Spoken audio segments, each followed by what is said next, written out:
has specialized in so mmany disciplines that it's difficult to define or label him. He's been to theatre, HR, corporate training, behavioral training, acting in films and plays, radio, retail, music, playback singing, voiceover commentary, copywriting, radio jockeying, dubbing services for animation. I'm breathless myself. He spent the first 20 years of his life in Canada. He obtained a degree in zoology from Cochin and a postgraduate diploma in journalism and mass communication from Madras Christian College, Tamaram. After his MCC diploma, he served as copywriter for ad agencies like R.K. Swamy and Rediffusion. He was a manager with Music World, a radio jockey with the Times of India Group, head of learning and development with R.R. Donnelly. He has sung ad jingles and even acted in a couple of English films made locally. While doing these jobs, he engaged in his passion, acting and producing plays. It has been a lifelong passion. Today he runs his own theatre and music company, Stage Fright. He has acted in some 75 plays and produced some 15 himself, comedies, musicals, romances. Stage Fright has a reputation for quality theatre. He earns his bread, though, through HR consultancies, voiceover assignments, soft skills training, dubbing services. In a nutshell, he is a communicator and trainer. This evening, he will talk to us about his fascinating career and also tell us about the life skills that theatre teaches and provides. Over to Mr. Freddy Koikaran. Thank you. Thank you so much. So I assume we're recording this now. I think I'd rather just stand in the middle so you can move it back. I'll take it a bit back because I'll want to address people. Am I in the frame? Yep.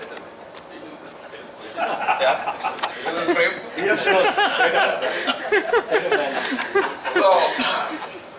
So first of all, thank you so much for this wonderful opportunity. Believe it or not, even I didn't realize how many things I've done until I hear someone else read it out like that. And it's in some ways it's quite overwhelming to realize that I've been doing so many different things. But then there is a term for that. They say jack of all trades, master of none. But it's definitely been an interesting path, a journey that I've been leading. These kind of opportunities, believe it or not, have come very, very seldom to me. So that's why I said I'm deeply honored to be here today to just spend some time with all of you. So I know we have a couple of, at least one theatre veteran in the audience. Where is my friend? Okay, step out. Okay. So anyway, how many of you have ever had a chance to, get up on a stage and do some kind of act in a drama? Please, just raise your hand. I'm just curious to see. It could be in a film. It could be in a drama. How many people have had the chance? Okay, you have yourself. Did I see any hands over here? No, no one. Okay. Well, believe it or not, I would like to say that I think for the large part, most of us, on a daily basis, we are acting. When I say acting, I don't mean necessarily that it's to say that we are being fake or we are making a pretense. But the fact is, on a daily basis, we are forced to adopt some kind of a character, some kind of a persona. So, if I may have had an unfortunate argument with my wife that morning before going for work, I cannot take that mood with me and show it to my team members, or generally, that's not what we do. One thing is we don't wash our dirty linen in public, but even otherwise, I can't take that bad mood that I'm feeling and show it on to others. So I'm forced to adopt a certain persona, and hey, how are you, Freddy? Oh yeah, great, great. When in fact, inside there may be something else that you're feeling. So all of us, actually, without realizing it, on a daily basis, we do act. And it's not a bad thing. It's just part of existing in society. So that has been the fascination for me with regard to theatre. When this would be my 26th year of being a performer on stage. And that's the longest I've done anything in my life. I started when I was in college itself, so my work career has been shorter than that. But theater and being on stage as a singer or an actor is the longest thing I've ever done. If I look at it from, sometimes when I'm trying to explain to people about theater and what acting and what it entails, I use the word agility, and I talk about the physical agility that is required in order to perform on stage. And obviously, there's a lot of action happening, and you're doing things on stage, you're moving this way, that way, which is why I feel very restricted behind a podium, and I just prefer this. So the physical agility that's required, and we actually do warm-ups. We just like as if we were going to play a sport, we warm up and stretch all our muscles and loosen up everything before we start a rehearsal. So there is a lot of physicality involved, and so that physical agility is something which it helps. Since I'm quite lazy otherwise to actually exercise, I was discussing that with some people, this at least gives me a motivation to stretch a bit. So physical agility is one thing which is a benefit. Something else which I call emotional agility. So I think all of us know that, especially we tend to keep our emotions to ourselves, as I just mentioned a minute ago. It's not commonplace for us to walk around wearing our hearts on our sleeves, because you very often get taken advantage of by other people. People will use it against you. So we tend to be very guarded. And sometimes what happens is that we also don't really recognize how we can control and use our emotions to our benefit. So then when somebody does say something which upsets me, I make a face, and it becomes very obvious that I'm upset, as opposed to recognizing that, okay, it's all right, we'll process it later, and I'll speak to Balaji, right? Yeah, I'll speak to Balaji in private, and we'll sort out that problem. So emotional agility, by working on scripts and practicing how to stage a drama, it gives you the opportunity to explore different emotions, so that when you find yourself in a situation, even in real life, you're kind of able to control them the way you would like to. So that's the second thing. And the third thing which I like is what I call mental agility. Having a script which is 60, 70 pages long, and you're expected to mug up all the dialogues, it can be very daunting. Quite scary when you see the script for the first time, but somehow we're able to do it. Even with a bad memory like mine, we're still able to do it after 1 month or 2 months of practice. So you start to learn how to think quickly. On stage, you may know your dialogue, but your co-actor may say may say their line incorrectly. So then you need to be able to paraphrase what you are going to say, so that the flow can continue. So there's a certain practice that we get doing that, and a mental agility which I like. So on that same note, I'm going to just do a small activity with all of you right now. You can be seated as you are. Let's see, we have 2, 4, 6, 8, 10, 12, 14, 16, 18, 20, 22, 24, it's 27. 3, okay, so around, let's say around 3 people. Okay, so the two of you gentlemen will be one team, okay? 2, 3, I need 7 teams, so I'm just seeing roughly how to, okay, so how about the two of you plus yourself will be one team. Yourself and this row is the second team. Yeah? Okay. The three of you gentlemen are the third team. The last row is the fourth team. Fifth team, these 2 rows over there. This row here is the 6th team, and the 4 of you will be the 7th team. What about those 3? Yeah, sorry? Yeah. The 2 of them together, so that's fine. So this is it's a small game called the food train.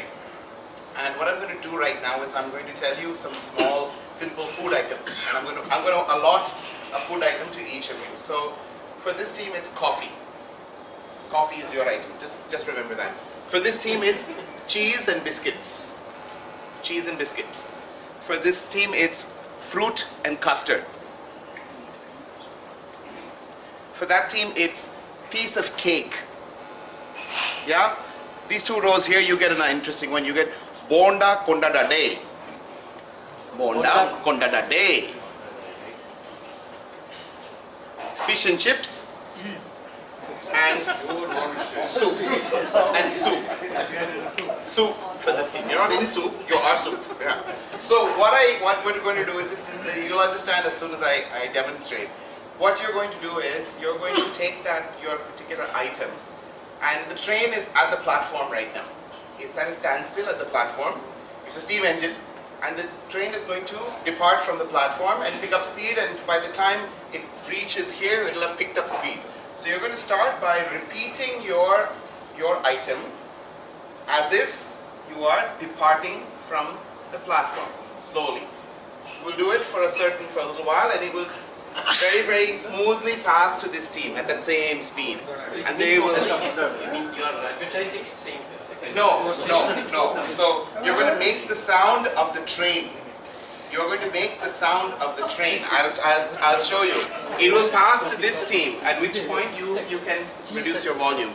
Cheese and biscuits. And the train is picking up speed, and it will pass to this team, and they will start theirs, and you can reduce your volume from there to there, from there to there, from there to there, and finally the last one. So I'll give the example. The three of you, you're going to say, how will you say coffee? What do you think you're going to do? You're going to repeat the word. How will you do it? No. It's at the platform. It's at the platform. So visualize it. Coffee. Coffee.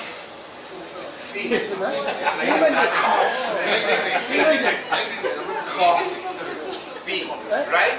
Cheese and biscuits, cheese and biscuits, cheese, try it, cheese and biscuits, cheese and biscuits, cheese and biscuits, cheese and custard, fruit and custard, fruit and custard, fruit and custard, piece of cake, piece of cake, piece of cake, piece of cake, piece of cake, piece of cake, piece of cake, bonda, konda da day, bonda, konda da day. Now, the only thing is, gentlemen, the train is going over a bridge at this point of time, so I need all of you to do it from here and say, bonda, konda da day, bonda, konda da day, bonda, konda da day, bonda, konda da day. Fish and chip, fish and chip, fish and chip, fish and chip, fish and chip. Keep going, keep going, keep going, keep going, fish and chip. Soup.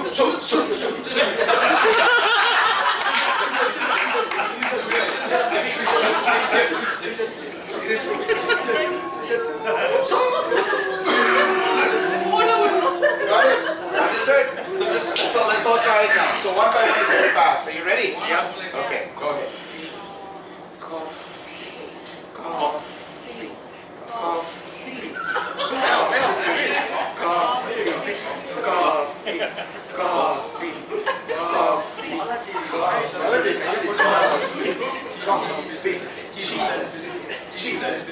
Cheese and biscuits, cheese and biscuits, cheese and biscuits, cheese and biscuits, cheese and biscuits, cheese and biscuits, cheese and biscuits, cheese and biscuits, cheese and custard, fruit and custard, fruit and custard, fruit and custard, fruit and custard, fruit and custard, fruit and custard, fruit and custard, piece of cake, piece of cake, piece of cake, piece of cake, piece of cake, piece of cake.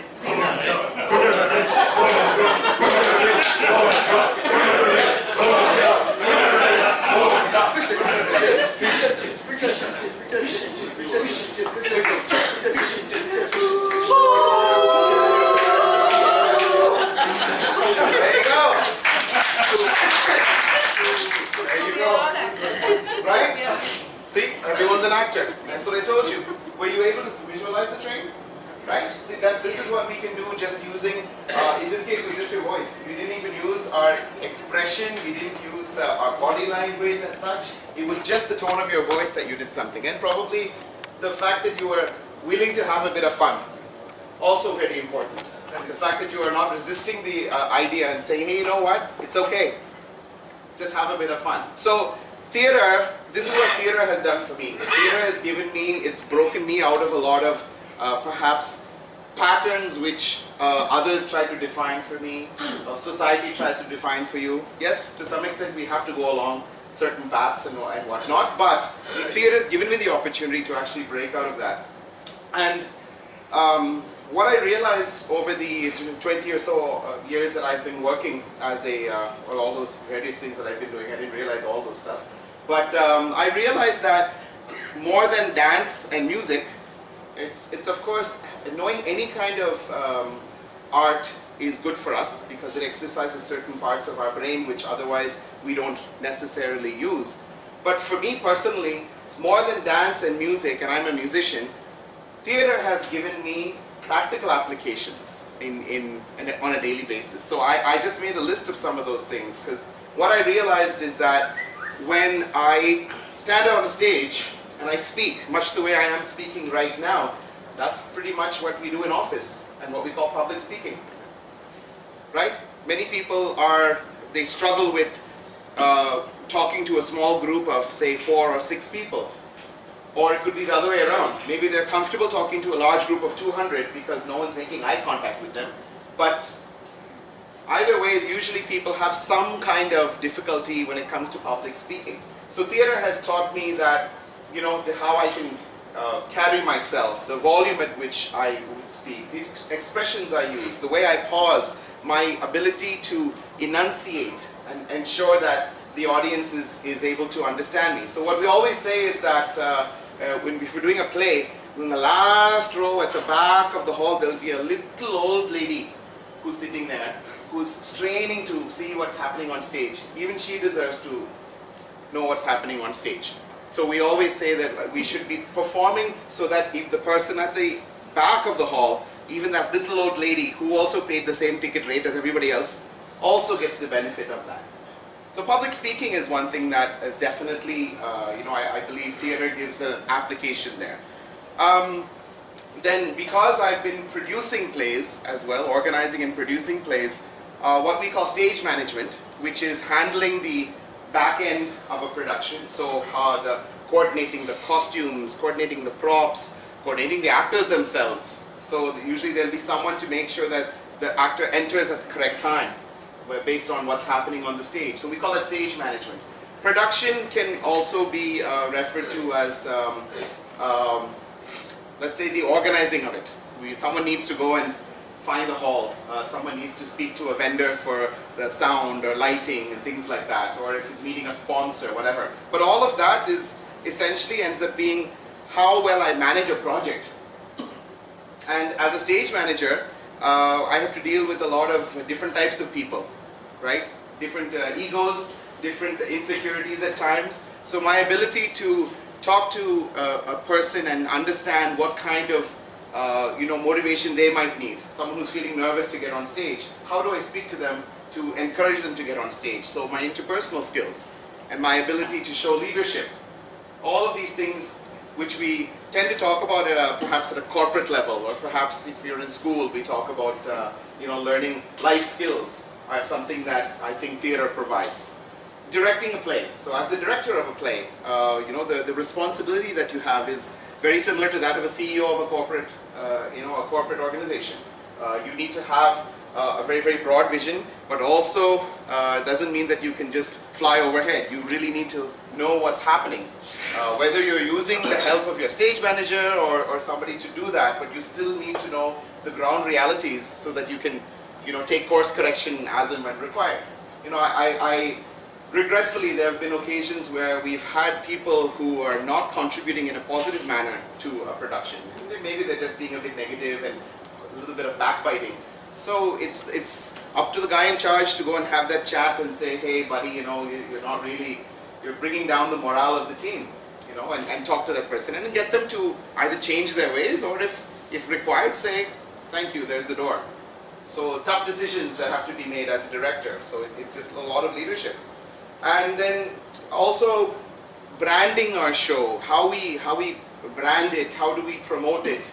So for the impoverished theater artists like myself, we don't have lavish budgets to release ads in the paper and things like that. So we've had to be very innovative in how we advertise and get people to you know, come for our shows, which is why in another minute I will shamelessly advertise my show in front of all of you.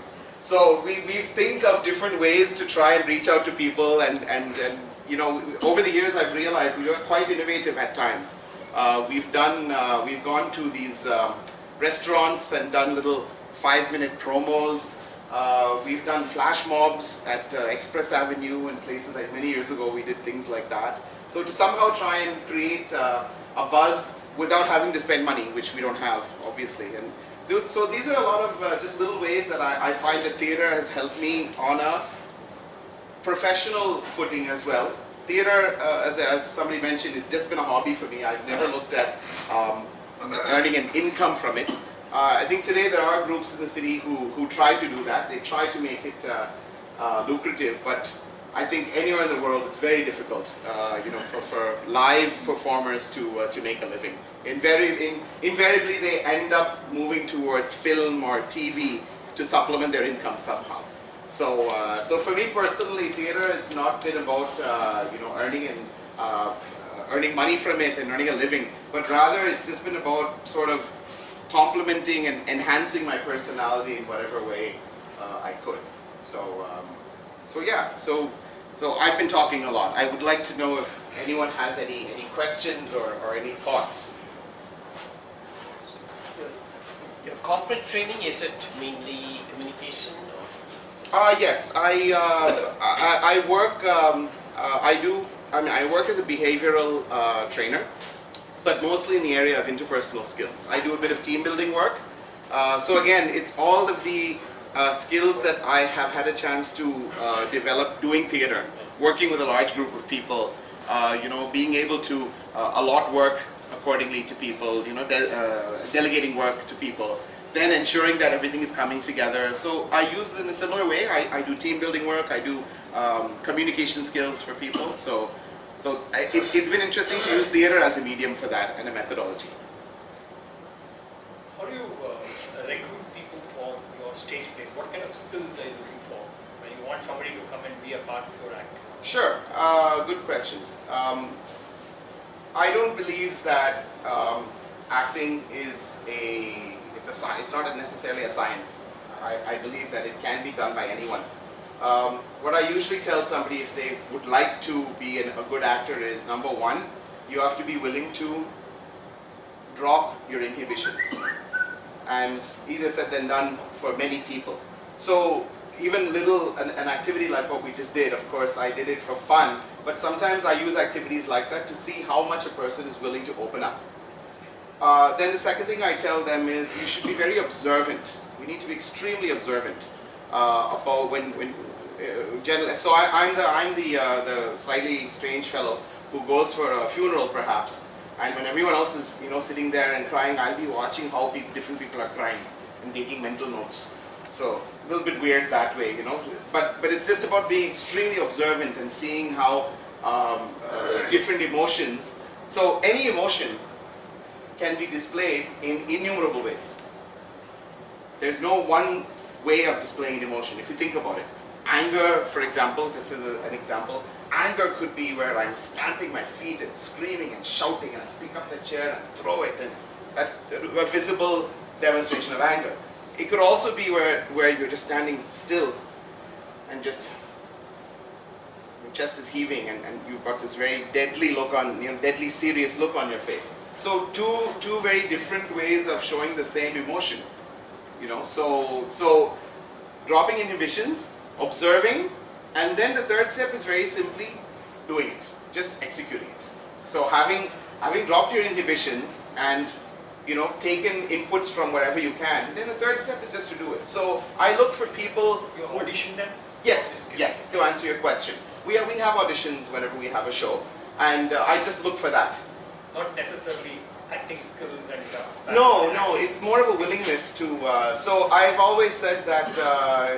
I'm being very frank with all of you. I know a lot of excellent actors in the city, but who they have a chip on their shoulder. So I've told them. I said, "Machan, let's stay friends, Dad. Because if you come and work with me, I'll end up shouting at you, and better we stay friends. I would rather work with somebody who's open, who's willing to, take instruction and work hard, and put them on stage. So it ends up being a bit of training also that I provide for people as a result, which I enjoy, I guess, because of my HR background. Yes, sir. Memory.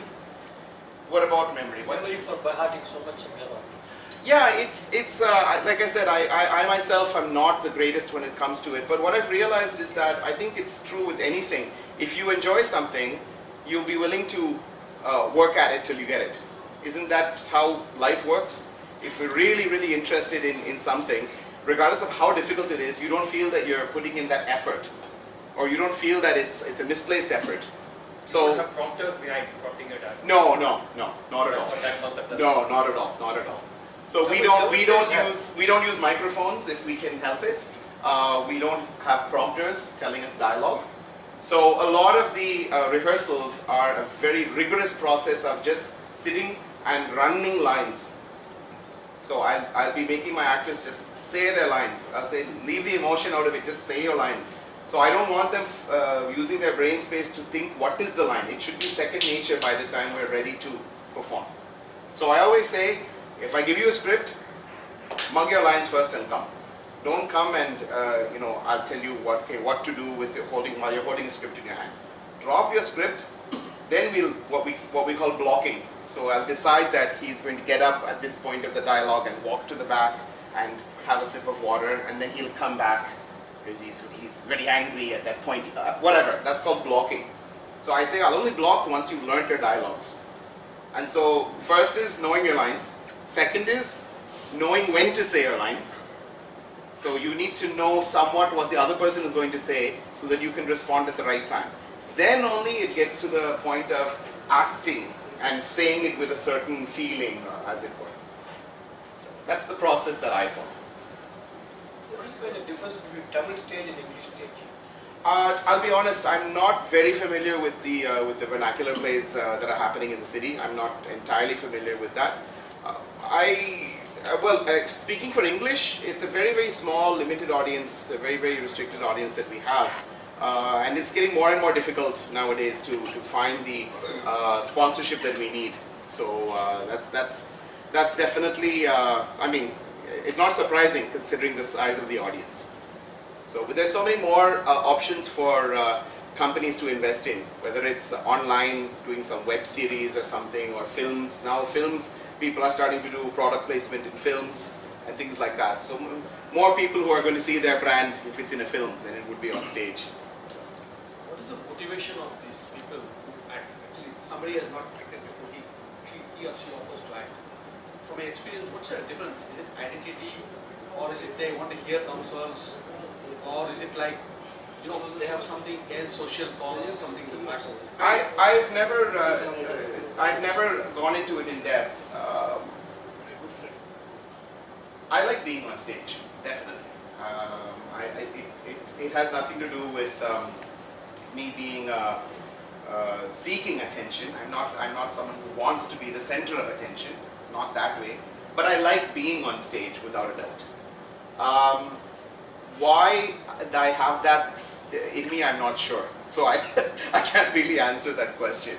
Because there are different ways. For example, you can speak. Yes. You can sing. Yes. You can dance. Right. But then somebody prefers to act. Right. So I am trying to understand. Yeah, I think the idea of if you're a singer, or if you're a musician, or if you're a dancer, when you enter the stage, you are still yourself. You're still that same person. If I'm Freddy who's going to sing a song for you, it's still Freddy singing. It's not suddenly somebody else. But acting is the only discipline where I'm actually taking on a completely different persona. I would have worked on my body language to try and make it convincing. I tried to identify what my patterns are, what mannerisms I have, so that I can leave it out of this character that I'm creating. So there is a challenge I find every time I have a script. Okay, how can I do it differently this time? So I always say that the greatest compliment for an actor on stage is when they're doing their play, and then somebody, maybe the family and friends will be sitting in the audience and say, "Oh my God, hey, is that Balaji? Oh my God, that's Balaji, huh?" So that means his costume and the way he's using his body language, the way he's speaking, everything, he's changed it in such a way that it's true to that character. And I'm not seeing Balaji on stage anymore. I'm seeing the character he's created. So that's the greatest compliment an actor can get.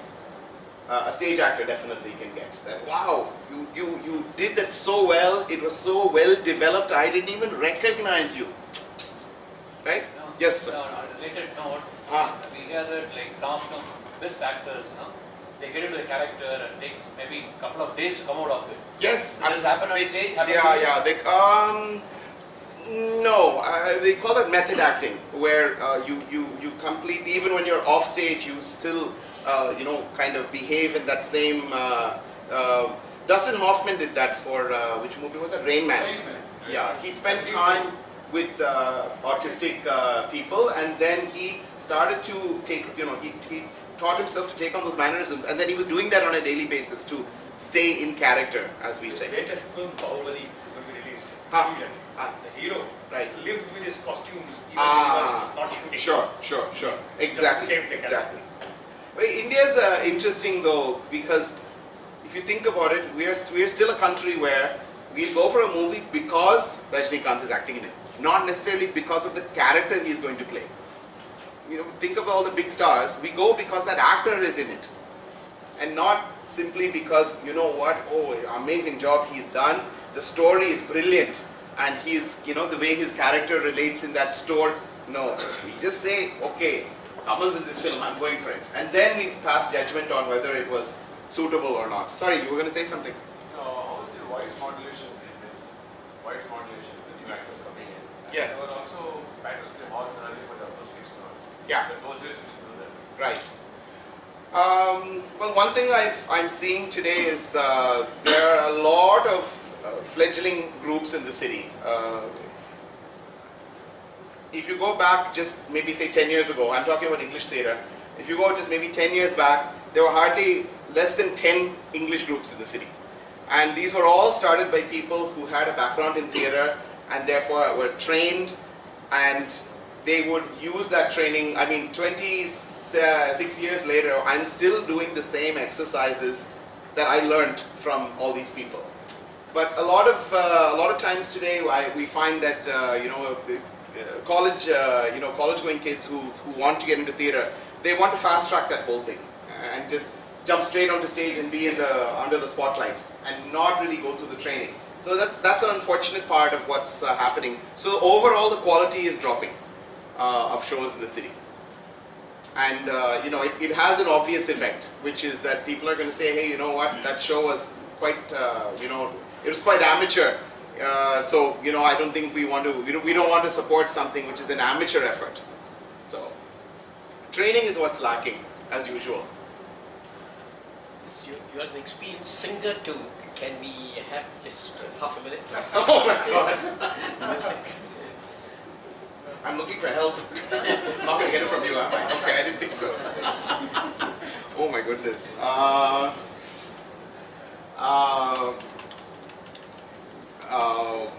Thanks a lot.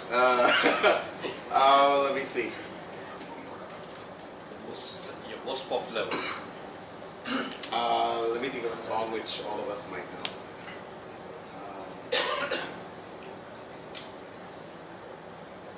Okay, everyone knows Country Roads, right? So maybe we could all just sing together one verse and one chorus of that. Yeah? Almost heaven, West Virginia, Blue Ridge Mountains, Shenandoah rivers. Life is older, older than the trees, younger than the mountains, flowing like the breeze. Country roads, take me home to the place I belong. West Virginia, mountain mama, take me home. Country roads.